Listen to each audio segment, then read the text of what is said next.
Polar Comunicaciones, radio, televisión e internet presenta Magantártica. Conduce el periodista Juan Pablo Martínez Paredes.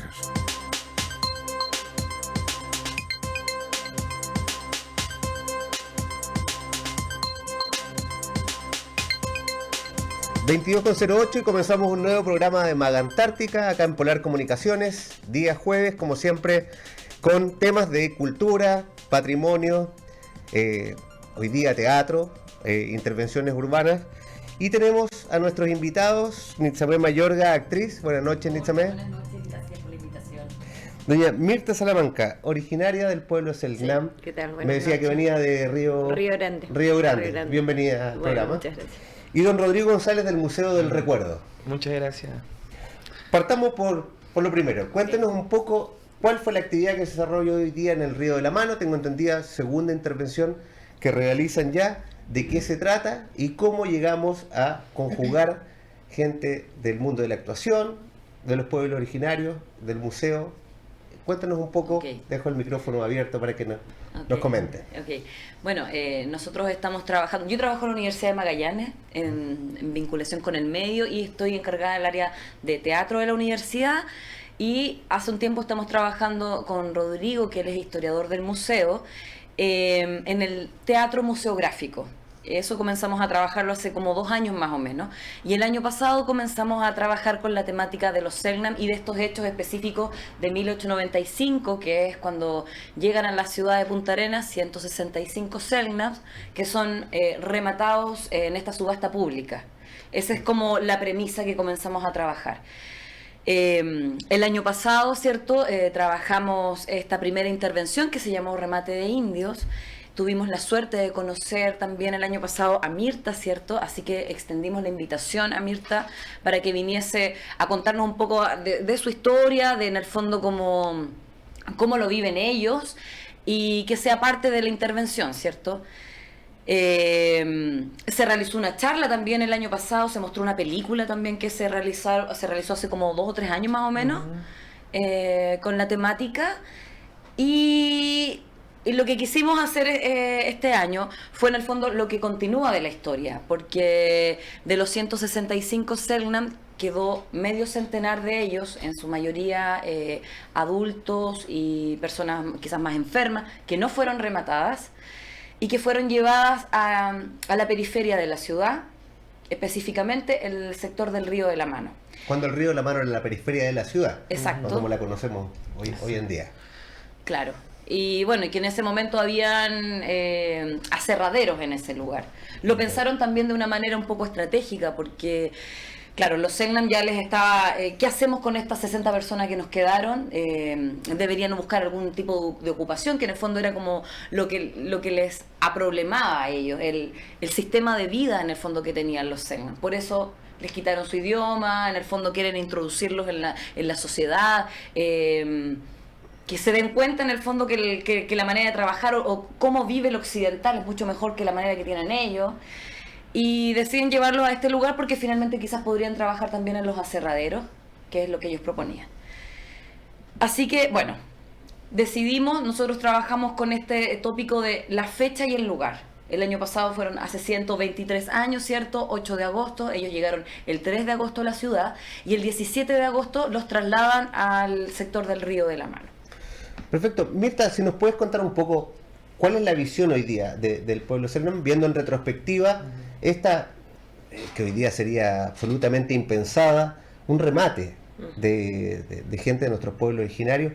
¿Cómo lo viven ustedes como pueblo Selknam? ¿Cómo lo ven hoy día, como comentaba, en retrospectiva, desde el día de hoy? Yo lo veo así como familia, ¿no?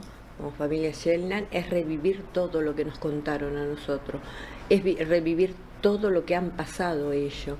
Yo cada actuación vivo llorando, vivo emocionada porque lo recuerdo. Yo tengo el recuerdo de mi abuela, de mi madre, todo lo que han pasado, todo lo que han vivido, ¿no? Todo, la famosa colonización, mal dicha o mal hecha, porque bueno, lo sacaron de todo, del hábitat, la lengua, de todo, los golpes, los maltratos, los envenenamientos, todo eso existió. y es revivirlo porque yo me lo han contado, bueno, mi abuela, mi madre y demás, así que y lo seguimos no hoy padeciendo respecto a que, ¿cómo es? Que estamos viviendo esa época, pero hoy se vive respecto a las leyes indígenas que no se respetan, como yo digo, estamos tapados de leyes, no se respetan, tenemos el convenio 169 de la OIT, la Organización Internacional del Trabajo, que queremos hacerla valorar y cuesta muchísimo y nos corresponde.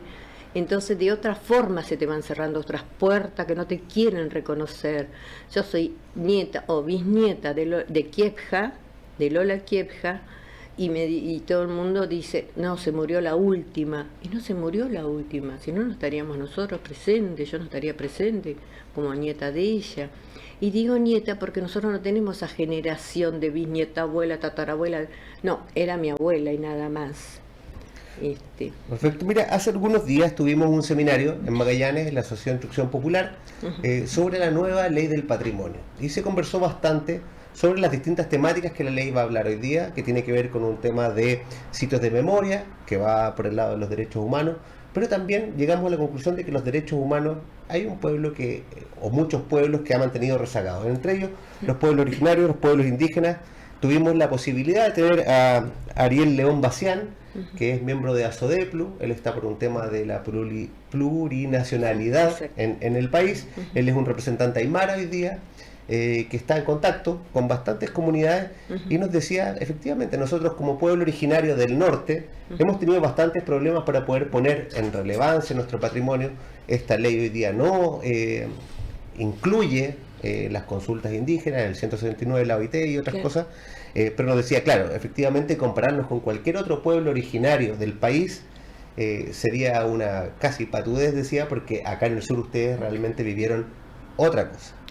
Entonces, un poco también consultarles, tratan de poner hoy día también en relieve este patrimonio, tratan de visibilizarlo, porque efectivamente lo que nos decía él también es que ha sido invisibilizado habitualmente por el Estado chileno y que las autoridades no han podido o no han querido ponerlo en relieve.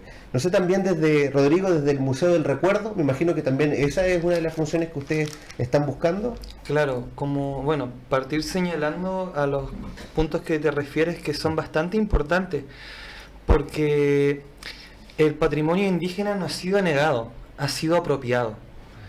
Es muy clara la ley de monumentos, la ley 17.280, que en el artículo 1 dice específicamente que todo entierro indígena, el patrimonio indígena le pertenece al Estado de Chile. Ya, entonces tenemos una ley que hoy día prácticamente, en el caso específico del sur, con los Aoniken o con bien los Selknam o con ellos dos principalmente, donde vemos que hoy día el patrimonio de estos pueblos, lo que quedó, los vestigios, están en manos de diversas instituciones del Estado, instituciones de la Iglesia, instituciones militares, y vemos que los muestran en vitrinas, los muestran colgando, obviamente con una labor educativa, pero también posicionando un discurso que es el discurso de nosotros los colonizadores. Pero el discurso de los pueblos colonizados no está representado en este discurso. Entonces es una transgresión terrible, porque por ejemplo hoy día, de acuerdo al nuevo trato, en un documento que es oficial con referente al patrimonio indígena en Chile, señala que no hay Selknam ni Aoniken acá en Chile. Eso significa que si hoy día, por ejemplo, en Isla Dawson hay un cementerio con aproximadamente 800 personas enterradas, hoy día lamentablemente ningún Selknam las puede reclamar porque no hay Selknam. Entonces vemos que nuestra perspectiva, y también porque tomamos contacto con la comunidad Selknam en Río Grande, o sea, principalmente no con todas, pero sí con un par de personas, y ya vamos de a poco viendo cómo avanza esto. Primero para ir escarbando un poco en este relato oficial que ha planteado que están extintos, ¿ya? Entonces, nosotros como Museo del Recuerdo, y aquí hago la conexión de las cosas, nosotros planteamos la vida colonial del territorio, la etapa industrial, el progreso, ¿cierto?, de estos nuevos pioneros, estos nuevos colonos que están llegando, pero también vemos que está invisibilizado los indígenas, que no necesariamente está asociado a las matanzas, sino que también hubo un rol que este hito refleja, que es la servidumbre, que fue la esclavitud. Entonces, de hecho, todo este entramado de teatro museográfico también toma la idea de que, bueno, tenemos una casa colonial de Punta Arenas, que fue construida aproximadamente en 1877, y justamente, probablemente en esa casa hubo servidumbre Selknam. Entonces, lo primero que hicimos fue, en conjunto con Nitzame y con el equipo que participa en el grupo de teatro, crear una obra y hablar sobre servidumbre indígena en la colonia. Y bueno, allí todo se fue dando para que llegara hasta el día de hoy, donde ya vamos en una tercera actividad que reivindica los Selknam, el patrimonio Selknam también, de clavar esta duda de, bueno, ¿y a quién le pertenece hoy día el patrimonio Selknam? ¿Le pertenece a los museos? ¿Le pertenece al Estado?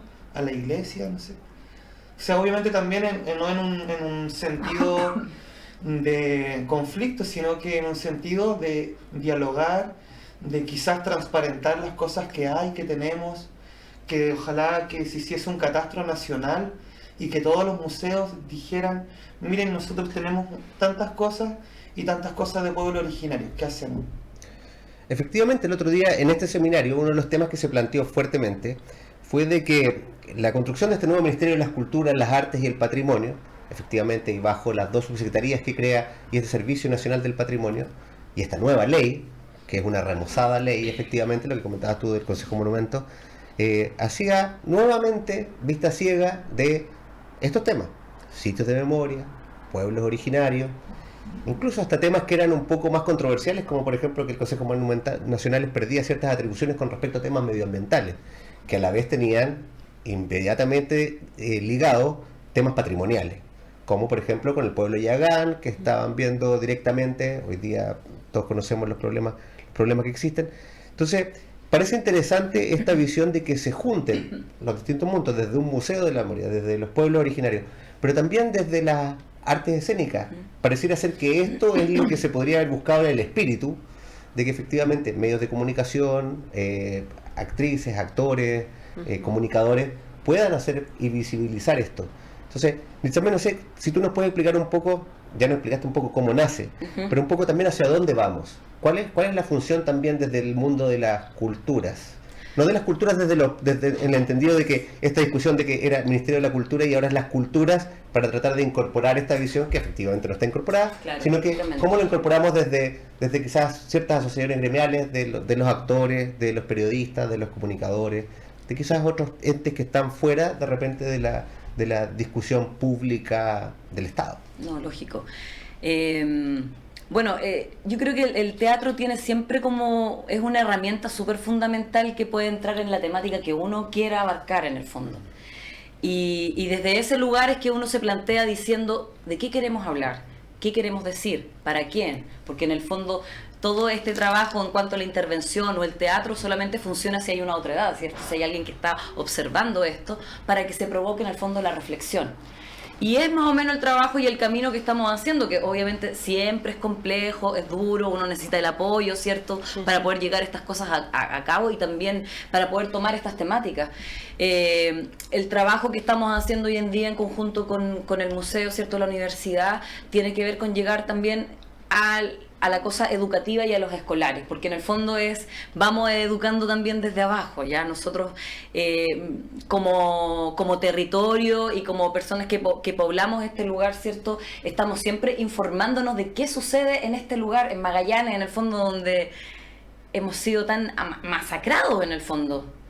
Entonces yo creo que bueno, el poder comenzar a trabajar ya con los colegios y los estudiantes es en el fondo ir sembrando una inquietud, la curiosidad en el fondo, porque por ejemplo el trabajo que nosotros realizamos el año pasado, esta segunda intervención, no nos cuenta la historia completa, es una intervención, es un espacio de reflexión, de mirarnos, de mirar y de querer saber más. Entonces ahí está el trabajo en el fondo quizás de los mismos educadores o los mismos niños que de pronto van a ver algo y les va a interesar, van a querer buscar, van a querer saber, se van a quedar con preguntas, van a cuestionar.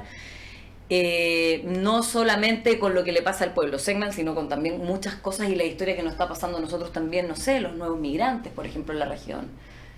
Perfecto. Mirta, una consulta. Con respecto al tema educativo, que era lo que comentaba Nitzamé, ¿cómo lo ven también los pueblos originarios? O sea, hoy día tuvimos una discusión hace un tiempo coyuntural, pero que es de bastante profundidad, con respecto a la malla curricular. Claro. Historia, la mantenemos, la sacamos. Casi todos los invitados que hemos tenido nos han dicho de que si nos olvidamos de nuestra historia vamos a cometer los mismos errores en el futuro. Por tanto, nos ayuda a entender. ¿Cómo lo ves tú desde este tema? ¿Cuál sería la función que debería tener la educación? ¿Cómo deberíamos nosotros tratar el tema de los pueblos originarios en lo educativo? Y en lo educativo yo creo y pienso que debe ser concurriendo a la fuente, concurriendo a las bases, concurriendo al pueblo originario, ¿no? Ahí está todo. Ahora que te reconozca o no te reconozca es otro tema, como yo te dije. Está pasando de que no te quieren reconocer y te cuesta muchísimo, ¿viste? Porque allá en Río Grande, por lo menos en Tierra del Fuego, se murió la última. ¿Y nosotros qué somos? ¿Y mis nietos qué son? Y demás. Y esa es la mentalidad que siempre se formó, ¿viste? Pero pareciera entonces que cuando están tratando de decir de que murió la última es para ponerle un punto final al tema y hasta aquí llegamos y dejémoslo como un tema para llevar a los museos y que se vea ahí y que ya no hay nada viviente. Exacto, sí, es verdad, de decir que se murió la última. Y la mala interpretación de los escritores o del antropólogo que escribió en su época es que se murió la última, pero la última yo no, la última chamán, que fue mi abuela Kiepja, Lola Kiepja. Pero después continuaron otros hermanos, continuaron nuestros ancianos, vivieron también. Y ahí hay testimonios vivos, había testimonios vivos, hoy estamos nosotros. Y la currícula estudiantil lo estamos haciendo nosotros por nuestros medios, por dar charlas en la escuela, desde jardín hasta universidades, y darle explicaciones, y siempre con la verdad, no inventarle, viste, que no, nada, la verdad como tiene que ser, para que vayan sabiendo, especialmente con los chicos, por supuesto, hacer actividades y demás, pero en lo más adulto vamos viendo las edades y bueno, de ahí vamos realizando los temas, ¿no? Pero siempre se está trabajando respecto a eso. Pero no está en el Estado una currícula de pueblos originarios, no está, es por nosotros, voluntad nuestra y hacerlo por cada uno. Te convoca a una escuela, vas, te convoca a otra escuela, vas, siempre. Y especialmente para las fechas clave, el Día de la Diversidad Cultural, que vendría a ser antiguamente el 12 de octubre, hoy se llama Día de la Diversidad Cultural, el 5 de septiembre ahora tenemos una actividad que es el Día de la Mujer Originaria, y el 25 de noviembre es el Día del Indígena Fueguino. Esas son las fechas clave que te llaman. Durante el año te llaman, pero no tanto como para explicar eso y dar charlas y demás. Pero es voluntad propia, no es que tenemos en la currícula nosotros, no. Rodrigo, y con respecto al tema del Museo del Recuerdo, habitualmente los museos se ven como una forma de institucionalizar o legitimizar ciertas cosas. ¿Cuál sería la diferencia con este Museo del Recuerdo, que finalmente lo que tú nos comentas es que busca otra visión de lo que puede constituirse estas instituciones, estos lugares? Claro, bueno, la verdad es que es todo un desafío trabajar en un museo y probablemente en bibliotecas, en archivos, que en lugares que hoy día podríamos decir que no son tan populares como un mall o una zona de patinaje, no sé, cualquier otra actividad que generalmente igual se hace en familia. Y también pensando en que muchos al menos de los chilenos creo, tenemos el switch que si fuimos a un museo una vez, ya conozco ese museo y ya fui y no voy a volver porque ya vi lo que tenía que ver. Entonces, atendiendo eso, creo que como Museo del Recuerdo hemos aprovechado la instancia de que está en el recuerdo de muchos magallánicos y magallánicas que en su infancia iban a hacer picnics al Instituto de la Patagonia en general, que era un espacio abierto a la comunidad, con áreas verdes, donde incluso hubo un zoológico, habían charlas de horticultura, había toda una especie en realidad como de museo abierto, y la gente de hecho cuando se da cuenta que se está formando un museo, la misma gente es la que va donando los objetos familiares. Entonces vemos que la mayoría de los objetos del museo son regalos de gente magallánica.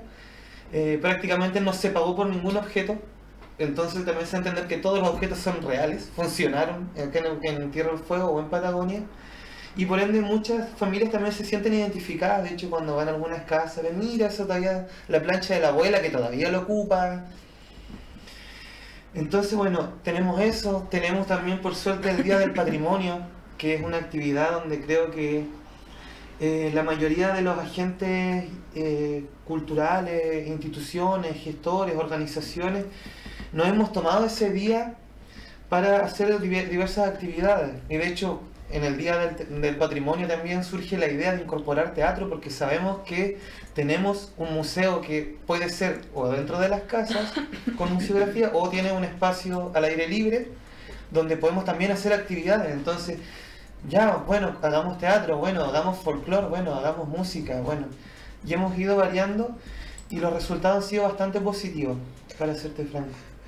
Qué bueno, pasó volando esta primera media hora, ya se terminó, pero antes un mensaje corto, Nisabel, ¿qué es lo que se viene ahora pronto para que nos puedas contar? Sí, mañana vamos a tener una charla donde está invitada Mirta Salamanca y también Rodrigo en la escuela 18 de septiembre, donde se va, la temática es los Selknam no están extintos, ya que en el fondo qué buen nombre. Sí, que bueno, que es también un poco lo que se quiso también tocar en lo que fue la intervención que se realizó el día de hoy.